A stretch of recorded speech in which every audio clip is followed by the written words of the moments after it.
with the creators of the film. And I think it's very exciting to see, as a Bisaya, it's very exciting to see a Bisaya film screening in a big screen in a national film festival. So thank you for that, for bringing and representing all of us Bisaya here for you, with your film. So before we start the conversation, I'm gonna ask the audience if you have questions, you can ask later, but let me fire the first question. Um, I like your film because it talks a lot about not only Filipino experience, but very particularly regional experience.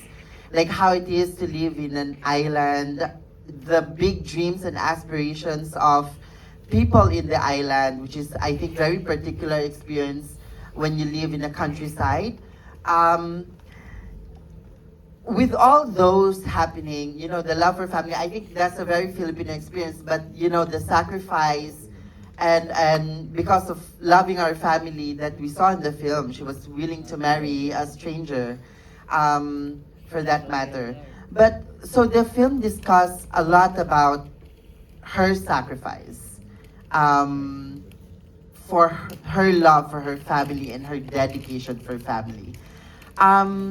Was that very particular when you are developing the story? Hello, good evening everyone. I'm Amaya Han. Thank you for coming. Yes. To answer Ryan's question, Ryan is actually also a Zamboangueño filmmaker. Yun lang, gusto ko lang emphasize. Tawag nito, it was so particular mainly because that rooted from Chris Fuegos, our director's father story. Actually, Maya and everything was the story of his father. Yeah, translated into Maiden. And while we were developing at the same time, because it took around almost a year to develop the final stages of the script. We're not talking about the initial stages were like around 10 years in the making with Chris writing at the side while he's a full-time engineer in an OFW in Canada. He still is. That's why he can't make it today because he's stuck in Canada because of the flight cancellations and all. But hopefully he can get here on March 28th. Yeah. So that's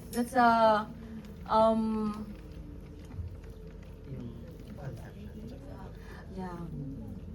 So when we were concepting the film, it was a back and forth between me because Chris wanted to translate it into a maiden, a woman perspective, he was particular. He wanted female producers, female perspective, female producers, and it just so happened that the DOP of the film, Neil Briones, was someone I creative produced for. And he also DP'd for my own thesis film back in the day. So most of the collaborators have a long history.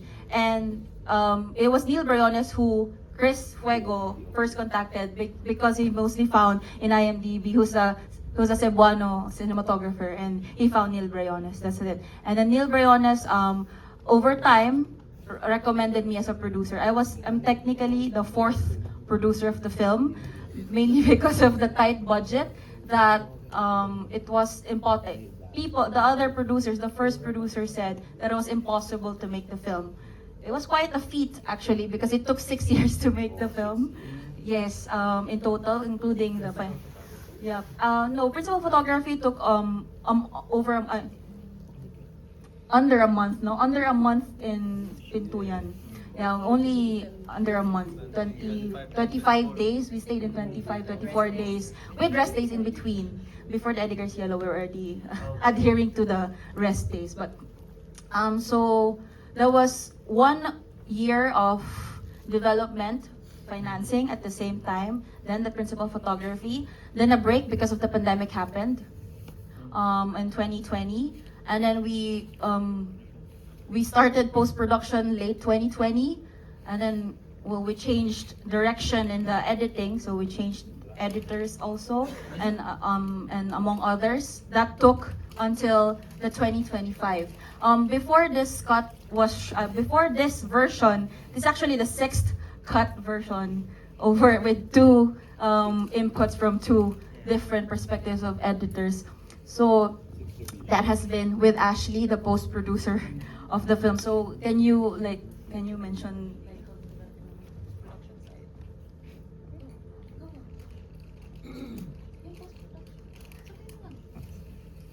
How it developed? How long? How long? 2020. Hi everyone. I'm Ash. Yeah, I'm Ashley. Post sorry. Okay. Post production is like nag-start siya ng 2020 and then took long kasi syempre we have to discuss and yung vision ng it's very important for us yung vision yung target na gustong iparamdam ng director, yun yung maibigay namin. So, when we choose the people that we work with, like for music score, sound designers, ano pa yung mga pangalan? Yeah, a lot of people. Ano pa nga, specifics? VFX, colorist, talagang we want to have, yung align siya lahat. Para when we show it to you, yung feeling ng director is ma-feel nyo. Yun. We don't want to like remove the things that na important sa kanya because we respect, we really respect his creativity and yun. Kaya kung ano yung so hopefully na-feel niyo yung gusto namin, gusto na director ma-feel and with our team as well. Yeah, I like it because I haven't been to Leyte, but I really felt the rural life in Leyte. It looks also quite different. The rural life in Zamboanga Peninsula is quite different. But you know, it feels familiar while you haven't been there. So, for the actors, because like, it feels like when you're watching the film, you're like, wow, what a challenge for the actors. So, please take us back to filming this and like, what is the most challenging part of making the film?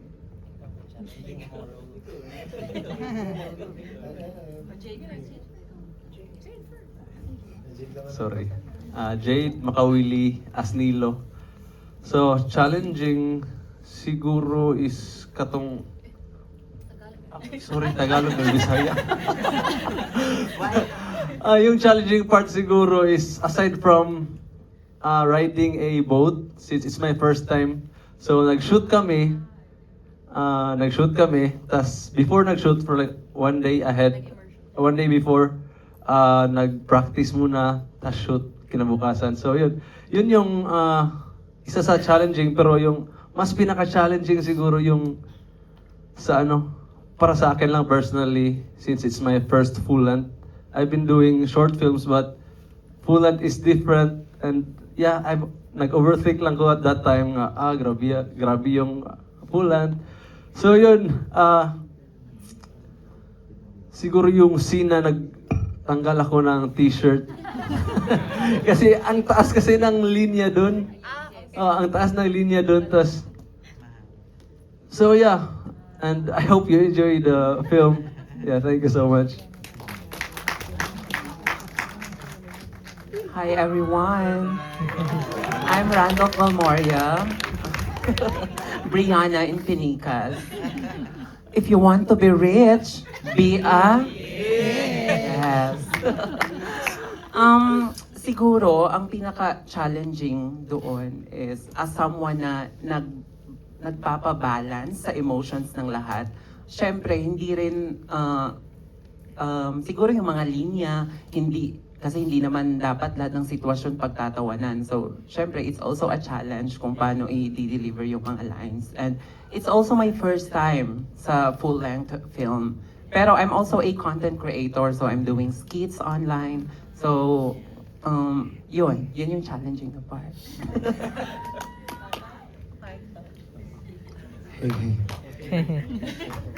Una sa lahat, magandang gabi sa ating lahat dito. Salamat sa mga pumunta, sa mga sumusuporta, sa lahat ng mga mumubuo ng Silag, Maynila. So, pinaka-challenging na part sa akin dito sa Pinikas na movie namin. Kasi yung history ko sa movie, kasi ako, stuntman kasi ako eh. Walang script, suntukan agad, barilan. Kaya, nakuha ko nito na film to, bago to sa akin, kaya na-challenge ako. Yung sabi ko, parang daming script yung sa stunt kasi, "Hoy, ano? Huwag kang tatakbo!" Parang gano'n lang. Pero dito, medyo nanibago talaga ako, pero sa tulong ng director natin, napakagaling ng director natin, naman natin, naagapan naman natin. Thank you so much! Very beautiful performances, I must say, because alam mo yung hindi, grabe na yung script, minsan it's so parang, alam mo yung, if the actors are not that good, I think it will be corny.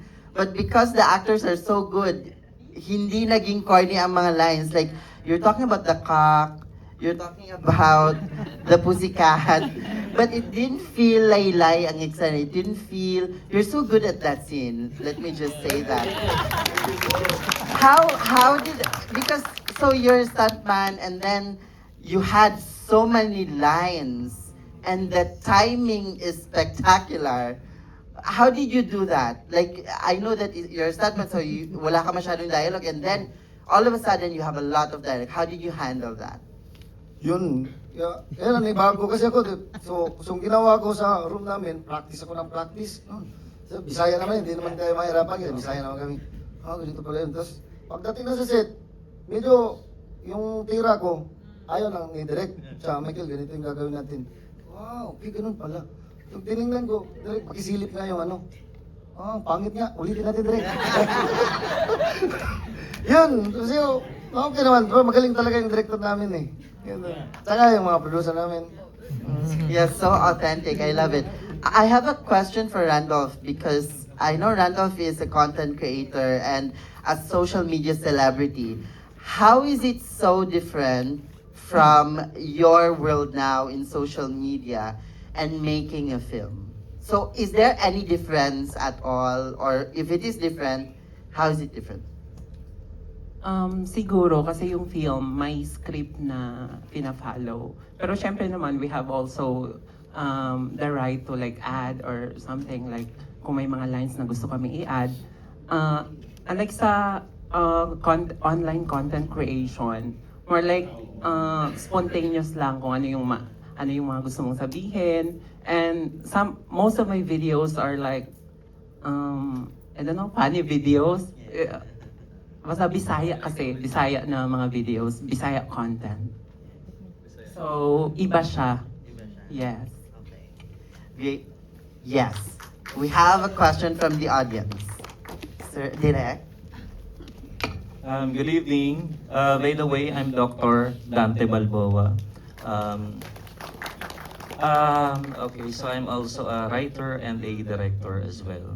So the question, this question is for the producer. So mahalaga po itong tanong na ito dahil sa panahon po ngayon ay internet na. Okay? Sa internet po ay napakarami pong film reviewers. Okay? Isa na po dyan ay yung si Goldwyn Review. Sa pagkakaalam ko po, pangalawang beses niya siguro itong napanood dahil nakita ko na po yung review niya. Okay. Wala po akong personal na galit sa kanya. Siguro after po sa pagtatanong kong ito, gusto ko siyang makadaupang palad. Makausap siya ng sincero. Dahil meron din akong, kumbaga, nalulungkot ako sa sitwasyon. Kasi, okay, napanood ko na yung ibang entries. Sa 6 ay isa na lang yung hindi ko napanood.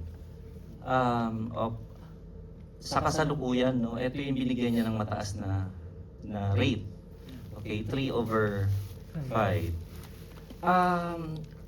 Maraming followers ang mga movie reviewers. Hindi ko po alam kung ano yung kanyang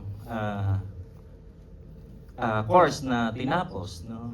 Pero kurso kasi ang film. Kinuha ko rin yan, no? Bachelor of Arts in Film and Audiovisual Communication sa UP Diliman. Katulad nga po ng sinasabi nyo, ang saya kasi 5 taon, no? 5 years bago, ang haba ng process. Tapos, nakita natin, nagresulta talaga nga na-appreciate ko yung film. Minsan nga, automatic sa atin, na kapag regional yung film, I don't know, nagkakaroon siya ng automatic na parang artistic appeal, no? Parang pag ginawa mo tong Tagalog, parang bawas. Pero yung the language itself, tapos yung sceneries, wow, art film agad ang nangyayari.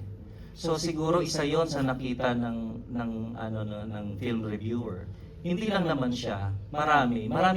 Kumbaga ang tanong ko ay ganito, katulad niyan sa lahat 3/5, parang syempre yung mga manonood nai-influensya ng mga film reviewers. Pwede nating i-bend, pwede nating baluktutin, pwedeng yung talino nating yung angking nating talino sa pagre-review ay para baluktutin yung tama at imali, yung iwasto yung tama, imali yung wasto, yung parang ganyan. Pero meron tayong mga followers na nahihikayat. Kumikita tayo sa pagbablog natin. Pero nabibigyan natin ng maling impluensya or pananaw o pagtingin yung mga followers natin. At yung tanging pakiusap lang naman, sana kung ganun rin lang, sana magkaroon, yung review niya after na sana ng palabas. Tipong ganun. Kasi nakaka-apekto. Hindi ako nagsasalita para sa sarili ko, kundi sa mga producer na tulad ninyo. Ang laki po ng gastos. Hindi po biro ang mag-produce, di ba? Kumbaga, 7 million, 8 million ang gagastusin. Tapos dahil sa maling review, walang babalik sa producer. Halimbawa, una mo ng kalaban, MTRCB. Pangalawa, mga sinihan, yung time slot na ibibigay sa'yo na patay na araw, patay na oras. Tapos yun na yung magiging judgment, yung day 1, yung first day.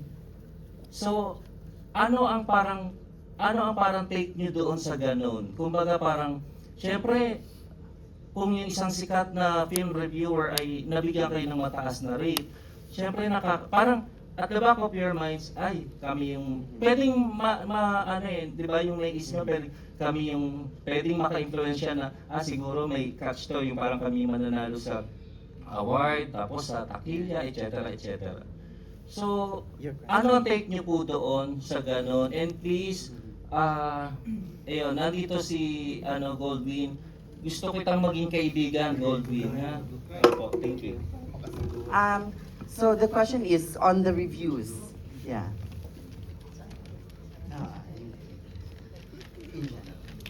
Hello. Ayun. So, I was also a film student. Hindi, wala pala dito yung crew ko.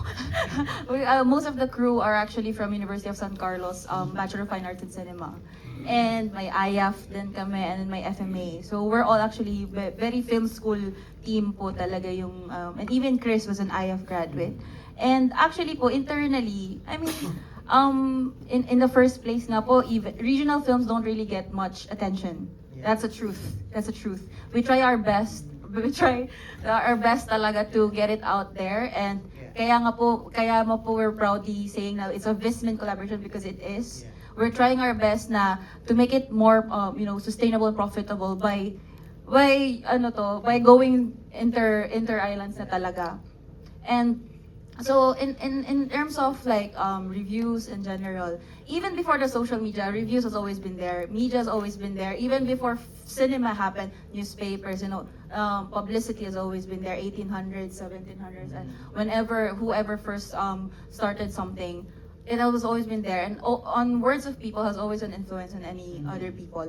But at the same time, for us internally, whenever talaga, we don't get good reviews all the time. I'm also a director myself. I don't get good reviews all the time. I win awards and sometimes why? People would say that in my face, and that's fine. And kami, with Chris, I know Chris. If Chris, he's really happy, but kasi Chris is we shot this 45, he's now 50, and we finished the film in imagine that. So for him, it's not even the reviews, it's the point that it gets seen by people. Yun lang talaga yung priority namin. That's why nga we're focusing on not just cinema screenings. We actually have a lot of community screenings. We screen this in Pintuyan in a municipio, just projector. Because there's if maybe not a lot of people in Luzon would know, there's not much cinemas in Visayas and Mindanao. If even like SM's majority, like that's 74 SM cinemas, but like 40 plus are in Luzon. Visayas, Mindanao is like ilan lang. So, yun yung mas priority namin is to get it out there. And whatever, regardless of like good or bad review, it doesn't really affect us in general. It makes us happy. Sometimes like, oh, maybe if we see something na, oh, baka naman may point siya. Personally, I read Goldwyn's review. I don't personally know Goldwyn. It's my first time meeting him actually, in person. I've heard of him so many times. That's why like, parang, yes. That's why, parang, that's true. That's why parang we also sent it to several other reviewers, international also, but generously some people have reviewed. So thank you, Yeah. whichever. What I like about the film is, aside from it being uncanny, I like how it's also very poetic in so many ways. I like the scene where they were talking on the boat, because also that's the ending scene. I mean, nanggaling dun yung ending scene na nag-swim siya. So there was this scene, they're on the boat, they're talking about life and love, and then there's a butanding at the bottom of the sea with fish swimming together with the butanding. And I felt like at that very moment they have consummated their love, even if they didn't do the act. And I feel like it was so brilliant. I love films when they do that. But also, at the same time, I wonder, is it just me or was it deliberate on the filmmaking side of it? Yeah, yung scene na yun, na parang it feels like Yes, they're that was how it consummating their was. love. That was how it was scripted. Wow, amazing, Actually. yeah. That was the intended ending because Pinikas is actually intended to be a trilogy, yes. So this was how it ended was how it was scripted. Yes. Wow, that's amazing. So I have one last round of question. What is your fondest memory in making this film? For all of you. So we have pre-production, development, and even like principal photography, of post, and then the actors. What's your favorite part in making this film? Because it's a long journey. Yes. It's 5 years or even more. Actually, parang my answer changes every time this gets Yeah. asked in all like talkbacks. But now parang talking with Ryan and because he's a Bongga, parang there's a sense of like nostalgia and especially we were all young filmmakers. So parang Used to be young. still young. Ayun, so parang my most fun memory was reconnecting with everyone. We worked over all the years. It's 2011, 2012, 2019. It's like a reunion of all our collaborators and other, one collaborator worked with another, and then us, we were, and we were connected in some way, somehow, in this film. So that's why it became like a work of all as the newspaper say, like 3 best film schools in Cebu. Kasi nga parang naging pinagtulong-tulungan. And not just because it's based in Cebu doesn't mean that it's just Cebuano. Students from Mindanao also study. That's why I'm also from Mindanao, but I studied in Cebu film. I studied film in Cebu. So that was the fondest memory of me, reuniting with everyone to make a film. And it was everyone's first, except for me and the editor, it was everyone's first time to make a full-length film. So that was the fondest memory na how everyone's so tired and we're like, and at some point, me and the DOP and the underwater cinematographer Christian Naparota and Neil Briones, after the last scene when the AD said, okay, cut, we all fell down sa yung mga pebbles.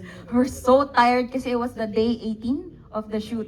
Yeah, day 18 of the shoot. And we're like, it's finally done. For post-production that took a long time, what's your favorite memory of that? Well, because I know them before pa. I know some of them, like si Direct Neil, the DOP, si JLo, the editor. Maya.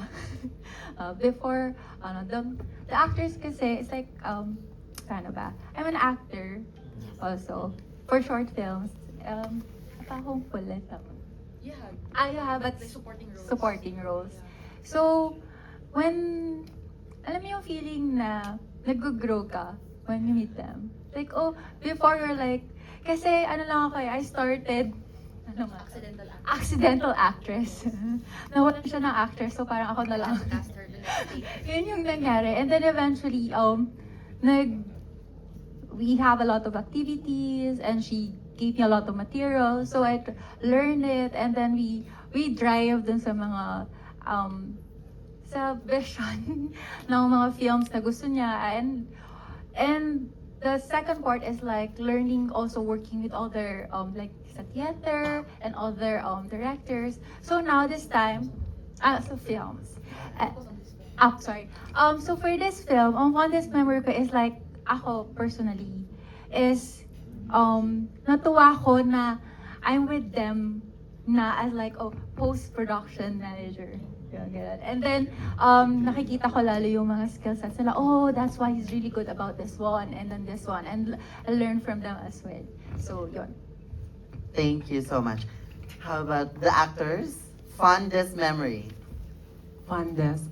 Siguro nung na-visit na ko talaga, namin talaga yung shooting location, which is the Pintuyan, Southern Leyte. Nakaka-relate ako sa mga tao doon. Kasi nga, I came from an island also, which is Balut Island, the southernmost part of Mindanao. Actually, malapit na siya sa Indonesia.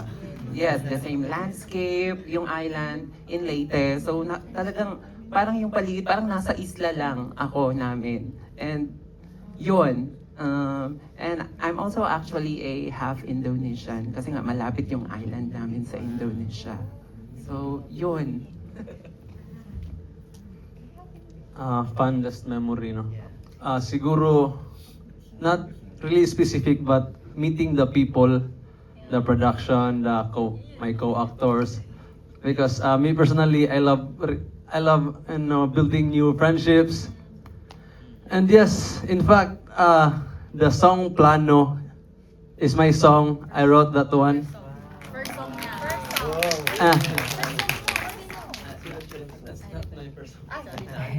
And yeah,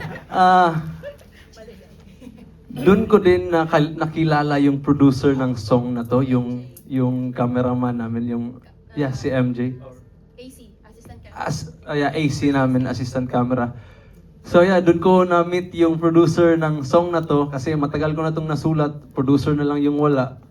So yun, nagka-connect kami and then yeah, I just love it to connect with creative people. So that's all. Thank you so much. Hey Joe. Me too. Yung di ko makalimutan talaga yung sa shoot namin sa set.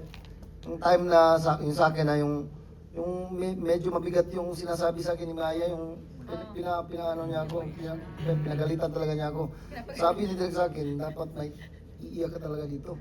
Siyempre, pagkagabi, umarap ko sa salamin, practice ako, kung lang may isa, wala siya. Kasi share kami ng room eh. Wala siya, sige, punta ka muna dun. Sige, practice muna ako dito. Ganda, iyak talaga ako eh. Ganun ako sa salamin. Pag kinabukasan shoot, wala, hindi ako nakaiyak eh. Hirap pala talaga. Okay, sa set na tapos, yung isa rin na hindi ko makalimutan, yung sabi ko kay Jade, Jade, siyempre may race day. Kaya wala kaming eksena bukas. Jade, wala tayong shoot bukas. Shoot tayo. Sabi niya, one bat. Isa lang yung limit. Pagkatapos ng isa, wala na limit. Yun. Thank you. Thank you. No, I have a follow-up question pala on that because everybody is talking about shooting in the island. Ilang days kayo nag-shoot doon? 18 Mike. technically. Yeah. We shot 18 18 days. 18 days. And you stayed in the island. for You did not- 25. For 25 days, you stayed in the island. Yes. Tell us more about that experience before we move. Well, kasi we came from, me and Ash come from General Sorry. Sorry. I'm asking that because regional filmmaking is Yun nga. medyo quite different Yes. from commercial filmmaking eh. Ah. I mean, nakita niyo naman sa film, it's really a labor of love Yes. and sometimes, you know, parang we don't have, sometimes because the production is so big, we don't have that much time to spend with the people in the community. Ah. But with regional films, because we come from there, we spend more time in the community we're shooting. Yeah, share to us your experience on Yes. that.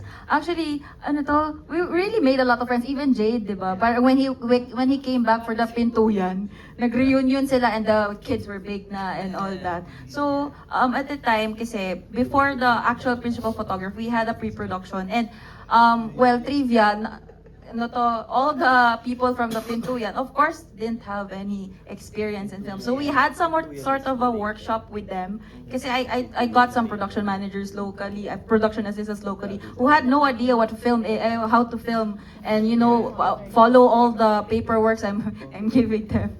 So, tawag nito, we had this workshop. But at the same time, I think it's innate in me, in us, na maybe it's a regional thing, that we have the tendency to really, take things more personal. Like, we really connect with the people, talaga. And it becomes like a long-term relationship. Like, yes. So, It's not transactional or Yes. it's not job, it's a personal relationship. We build very personal relationships when we shoot in the regions. Yes. And maybe just because we can relate to them more than being, a working relationship, we Yes. build a more personal relationship. Yes. So a lasting relationship on that. Yeah. yeah. And as I mentioned, I come from a city called General Santos. It's a coastal city in South.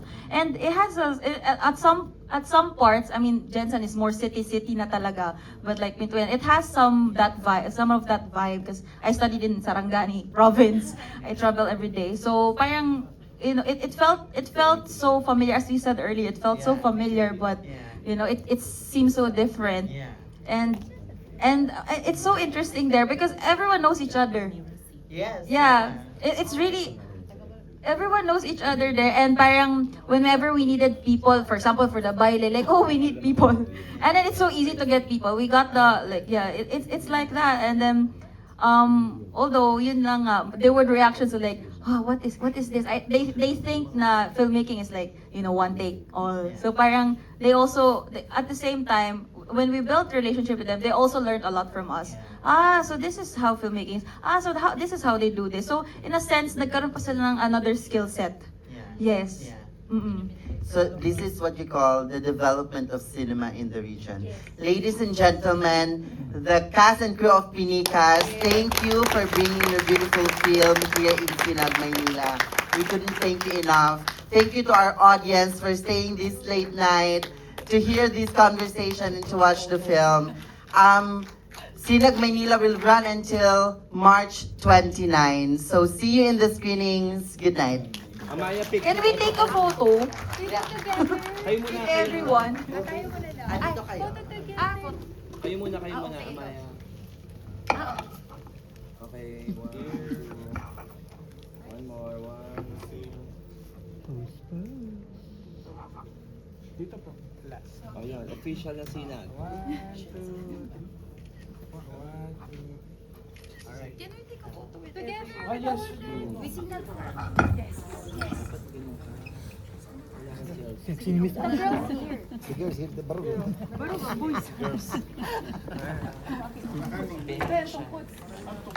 Next movie mo ba yan?